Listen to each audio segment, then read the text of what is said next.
if we look at the historical evidence, he was put in a tomb and it was empty after 3 days. Now, the historians will now have to try to explain why it was empty. Well, they don't have an explanation. They just leave it up to mystery because they're not allowed to make any claims supernaturally. So they're not going to make a supernatural claim. They can't say God did it because they're historians. They can only go off of what the history says naturally. When you give a natural explanation, like for example, someone stealing the body, it wouldn't be possible. Well, it's possible, but the odds are very, very low. The hallucination is impossible. There's no way that they could have all hallucinated that. And then him actually surviving the crucifixion and then walking out of there on his own is also impossible.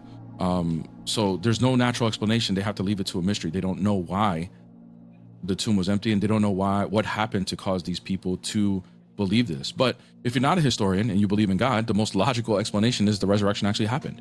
That would be the most logical conclusion that fits any of these narratives, is the most plausible. If you believe there's a God, of course. Well, yeah.